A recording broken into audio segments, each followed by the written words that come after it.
আসসালামু আলাইকুম, কেমন আছেন সবাই? আশা করি সবাই ভালো আছেন। তো বন্ধুরা, আজকে নতুন একটি ট্রিক্স নিয়ে আপনাদের মাঝে হাজির হয়েছি। Simple shadow reflect trick using design. তো এটা আমরা মোবাইলের মাধ্যমে ডিজাইন করে আপনাদের মাঝে দেখাবো।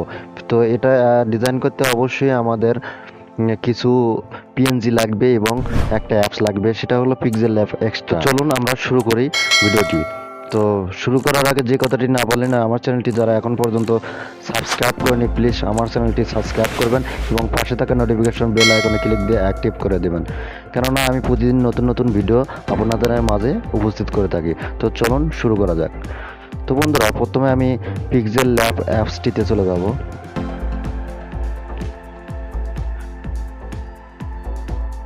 তো বন্ধুরা, পিক্সেল অ্যাপসে চলে এসেছি। তারপরে এখানে লেখাটি আমি ডিলিট করে দেব এবং ব্যাকগ্রাউন্ডটি ব্ল্যাক করে দেব। তো আমি ব্যাকগ্রাউন্ড ব্ল্যাক করে দিলাম। তো বন্ধুরা, দেখতে পাচ্ছেন আমি কিন্তু ব্যাকগ্রাউন্ডটি ব্ল্যাক করে দিয়েছি। তারপর আমি যে পিএনজি ফাইলটা রিফ্লেক্ট করব, তো সেই পিএনজিটা আমি নিয়ে আসবো। তো আমি পিএনজিটা কিন্তু নিয়ে এসেছি। তো এটা একটু রিফ্লেক্ট করব, এটা একটু হালকা বাকিয়ে দেব। দেখতেই পাচ্ছেন আমি কিভাবে দিয়েছি, এইভাবে কিন্তু আপনাদেরও দিতে হবে। তো বন্ধুরা, এটা আর একটু নিচে দেবো, মাঝামাঝি স্থানে দেবো। তারপর বন্ধুরা, দেখতে পাচ্ছেন আমি কিন্তু স্টিকার নিয়ে নেব। তো আমি একটা স্টিকার নিয়ে নেব। তো আমি শেপ নিয়ে নেব। তো স্কোয়ার শেপটা আছে আমার, তো আমি স্কোয়ার শেপে যাব। তো যাওয়ার পর আমি কিন্তু একটা কালার,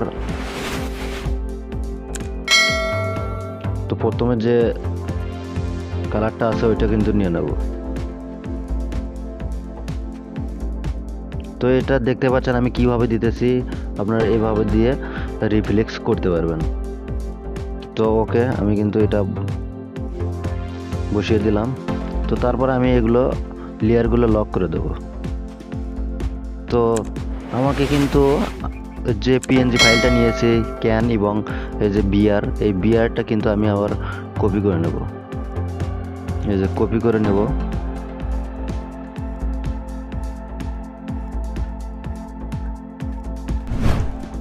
তো আমি কপি করে নেব। তো এটা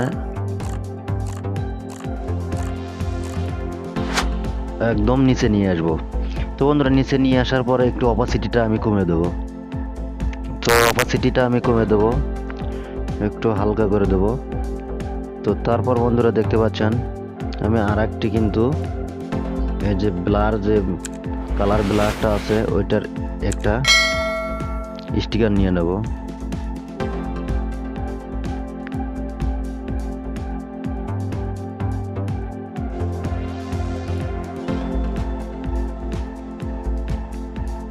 তো বন্ধুরা, একটু অপেক্ষা করুন, আমি একটা শেপের নিয়ে নেব। তো বৃত্ত শেপের একটা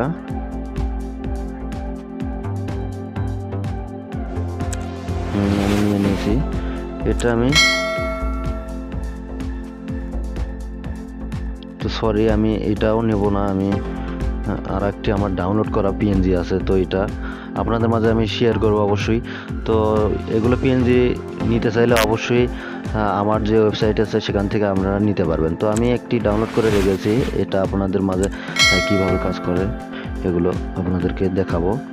তো একটু অপেক্ষা করবেন। আমি পিএনজিটা একটু, এই যে ব্ল্যাক শ্যাডো 3 নামে একটি পিএনজি আছে, তো এই পিএনজিটা কিন্তু আমি এই যে নিয়ে নিছি।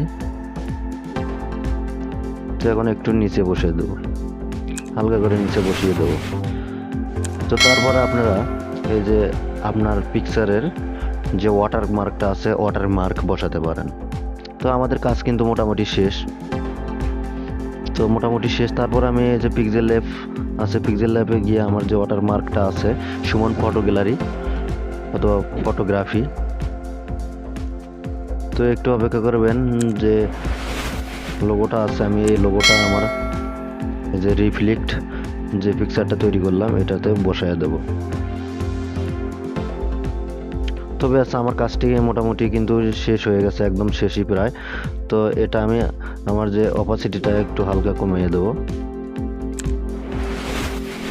তো তারপর আমি লেয়ারগুলো লক করে দেব।